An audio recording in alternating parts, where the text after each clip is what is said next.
Good morning and welcome to Three Dudes and a Lady. Join us for a little inspiration, a little motivation, and maybe a way to cope with what comes at you during your day. I am Mike Jones in Virginia. My gratitude this morning is just for a very peaceful, uneventful weekend. Hey, sometimes that's the best. Good morning, everyone. My name is Earl hailing here in North Carolina. And my gratitude for this morning was actually having a productive weekend, but also trying new things. So, hope everyone's having a great day out there. Good morning, everyone. I'm Jay Anderson from West Virginia, the wild, wonderful, beautiful state of West Virginia. My gratitude for the day is chaos within family. In other words, at family gatherings, the chaos and the fun that the chaos brings. And I absolutely love it. Hey guys, I'm Christine Wright, hailing out of the great state of Florida. My gratitude for the day is that I take rest on Sundays. Lately, since 2026 started, our goal is to rest on Sundays, not to work. And yesterday, I really wanted to work. There was something I really wanted to do, and I was sitting there giving myself all these excuses why I should do this. And then I turn and look at Mike, my husband, and he's like, I think you're just giving yourselves reasons to work. So I didn't do it. And I'm grateful that I didn't. I'm grateful that I stuck to my plan, right? Because sometimes we can fall off. And today, Jay Shetty talked about the power of observation. What a great call. And it doesn't sound like what it should be, right? So sometimes when we go through emotions or through our day, time just happens to fly by, right? Like all of a sudden it's February 16th already. We just started the year. It's crazy to think, right? But awareness and attention to capture what is here and now. That's what we need to be focused on, right? How to be present in the moment. You talked about at Madison, University of Wisconsin-Madison, they did this some kind of thing where they had all these kids come in, and it was called Healthy Minds, and they used photography concepts to pause and notice what was around them, right? They taught them how to take pictures, and then all of a sudden the students learned to appreciate the lines and the subtle things in the pictures, right? And how much different each of us can view and see something different that someone else doesn't see, right? Perspective. And if we don't see it, we can't savor it. Sometimes we just need a reminder, like a camera, to help us take in the details of the present. We should approach our days looking for snapshots of stuff that we can remember. Jay did a little thing with us at the very end, like a meditation, talking to us about take a walk in your neighborhood, see what you can see. I don't know about you guys, but I went to Phoebe's house, my daughter's. She lives like literally two houses down from us, like a block away. We can walk there and have no issues, right? But her house or her land, she has 5 acres. And the guy that owned it previous to us, he was a horticulture. So he has tons and tons of plants, beautiful tropical plants everywhere.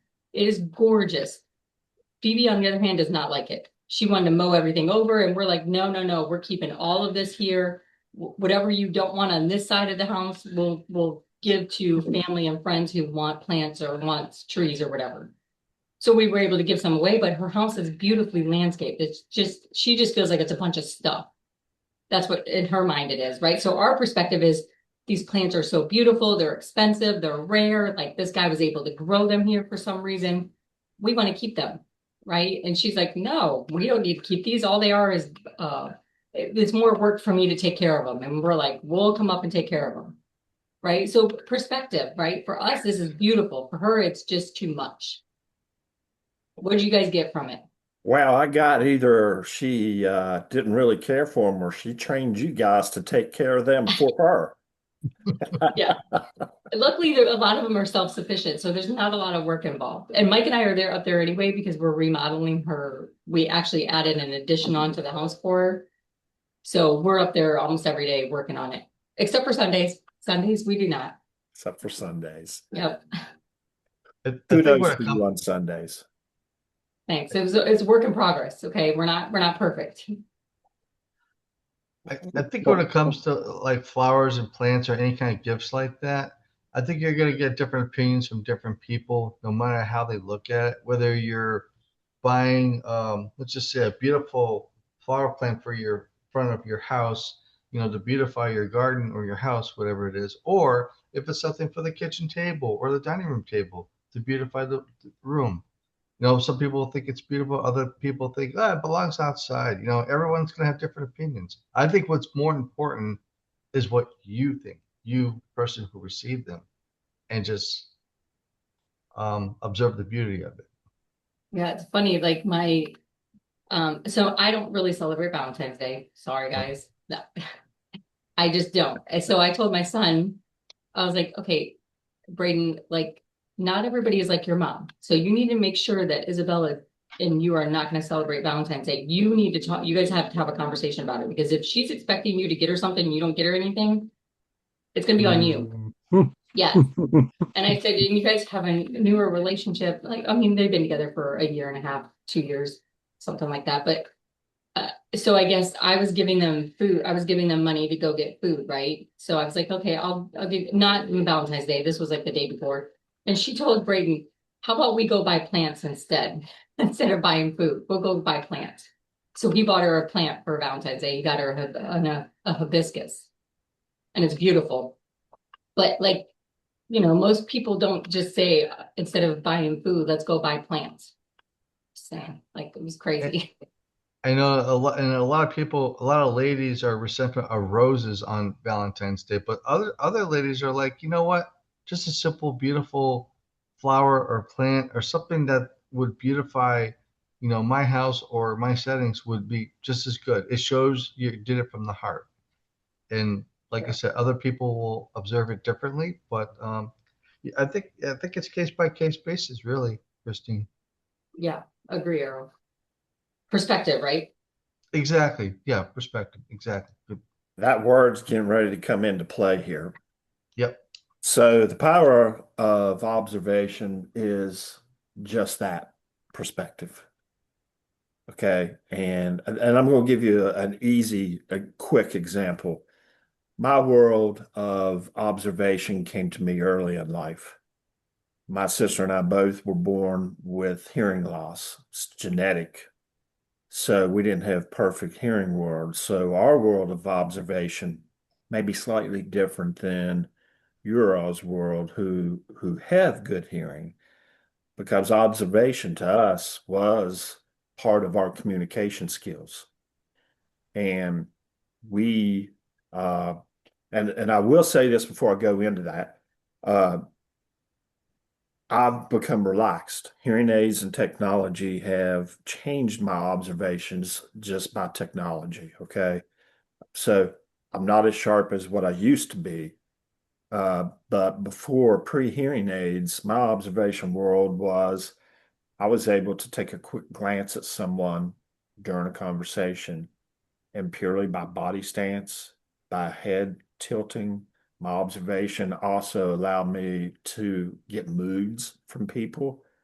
People actually display their moods. You might not understand that or see that, but when your observation world is for, in my case, hearing, and I needed those nonverbal cues to understand the verbal side, that's how my observation world was. So this is a subject that I feel like I understand.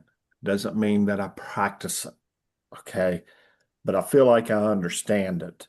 So because go back to what we first said, observation is very perspective from each and every one of us. Now, when Jay Shetty was talking about the concepts and the study that they did at the university or class setting, whatever it was, that was unique in the sense of it's almost through observation, sharpen your muscle memory. Okay. So, in other words, take a glance at something, shut your eyes, just count to 20, whatever you want to, then start recalling what did you see. Now, that I'm pretty strong with because of what I had to do in my life prior to hearing aids. Now, I'm not saying the hearing aids has cured 100% everything. It has not. I will never have perfect hearing.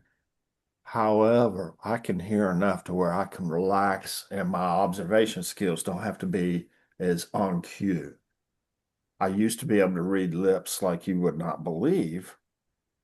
Now I've relaxed enough, but it wouldn't take me long to get back into the flow because I know what to look for.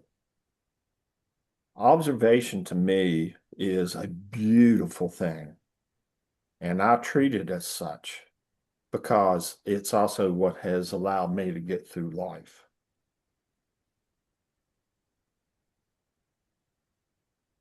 Mike, you get to follow that. I get to follow that. Yeah, I would take it a different direction. I think I'm pretty observant at times and observe things that may be out of place, right? Like you something you don't have, something unexpected. So we have this habit every Sunday night, 11 to midnight, we watch the Dick Van Dyke Show. They play two back-to-back episodes. Last night there was the scene uh, where they were in the kitchen. Rob and Laura were in the kitchen. He opens the freezer, takes out a package of meat, and then puts it back and pushes the door. And the door doesn't close. I'm thinking, he didn't close the freezer. Oh my God, they're standing all this time and neither one of them closed the freezer. What's wrong with them? And then I'm thinking, why did the director get that? You need to close the. Well, I tell you, Mike, you are very observative. From the angle that I see on your observation is, I think you're one to listen before you speak. And I think you like to take in because it allows you to fill your mind with the content that you want to say. Yeah. I'm an extrovert. That side of the world might not exist in me as much as it does you. I'm freely speaking my mind. And there are times that's just not a good thing to do. I definitely have filters. So I look at you, Mike, and I've always thought that you remind me a lot of my ex-father-in-law. He was a very observative person, but everybody respected his opinion. But I think he felt like he needed to get the information first before he threw his twist or thought onto something, because in his mind, he was educating himself from all angles before he spoke. And Mike, I think you follow that I see a pattern of that. And listen, I respect the P out of it, and I think it's awesome. Yeah. I was also thinking back to, believe it or not, high school, which for me was a long time ago. We had two photographers in our school. Well, they both worked. We call it worked for the yearbook and the newspaper.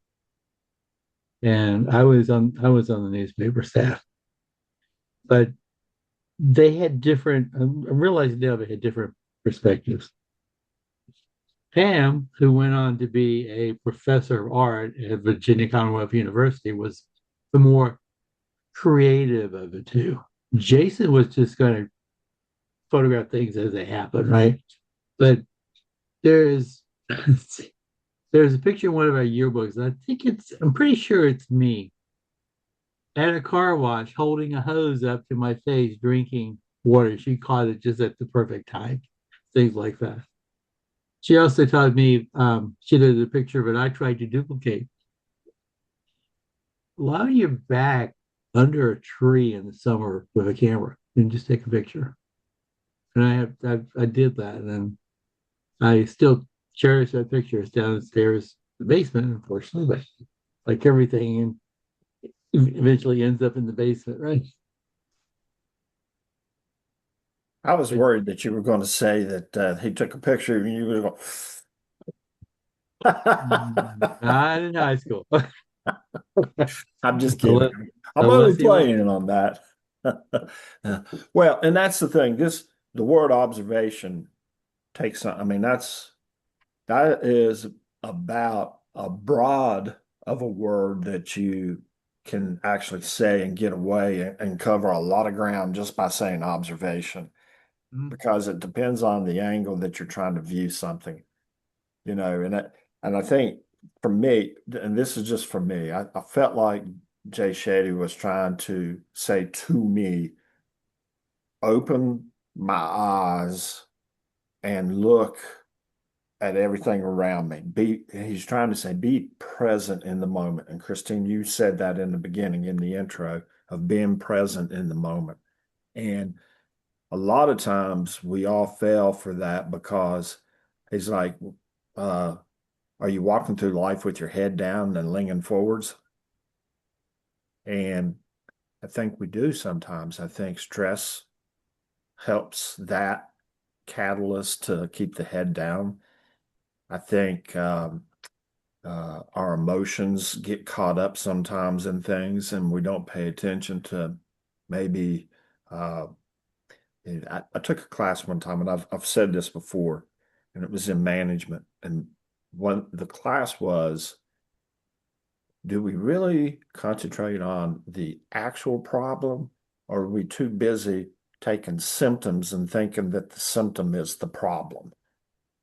And sometimes we get lost in our observations and we grab onto the symptom and we say, this is what the problem is. And it's only a symptom of the actual root problem. And I think Jay's saying, pay attention to all this stuff because, and I'm not saying that he's saying pay attention to a problem, but I'm saying an event of some sort. And I think we have to do better at it, or I shouldn't say we have to. If we do better at it, just possibly we might enjoy life that much more. It's like I going think for a he said walk it. and being on your phone the whole time, right? Oh, Like walking yeah. through, like I live in the country, so you're gonna walk around and see a lot of nature, right? And you're gonna miss it all because you're on your phone. Mhm. I think he said it best. Like the second thing I wrote down, going through emotions, you miss out. Hmm. And also being observant of the people who give you their time instead of being on their phones, who give you that few minutes of attention that you politely ask for, and whatever it is that you're asking for, observe their intentions. Yeah, can you imagine how much deeper your relationship's gonna be? Mm-hmm. If Whoa, it goes back what? to Jay's call last week or the week before, like that's how we deepen relationships is actually being present. And Yes. and I think that's a key thing in being present in the moment of the people that you're around. How many people are giving you their attention? How many, when we're observing things in the moment, uh, is the attention there? Are we having that conversation that means that's fulfilling? What Christine really said was, who needs Valentine's Day when I'm always present? That's right. But yep, absolutely. For sure. For Oh, sure. man. Well, this is, folks, it's obvious we are not licensed therapists, but this was absolutely a wonderful subject because no matter what any one of us said, it was correct. And that's because our own observations become our own perspectives. And that's up to us how we do it. Uh, Jay Shetty encourages us to pay attention to those and be aware of maybe what our perspective is. And I think that that's probably a very, very smart thing to do on a daily basis. And maybe like Christine does, journal throughout the day. That way you understand where you are within that day. So that's another resource to bring into play. But anyways, we are not licensed therapists. We are licensed life insurance agents. We listen to the app Calm and we play Jay Shetty off of that app. And every day we get on to throw our observation of Jay Shetty. Please join us. And please don't forget to like, share, and subscribe for more content like this. And we certainly hope you come back for more. Peace. Peace.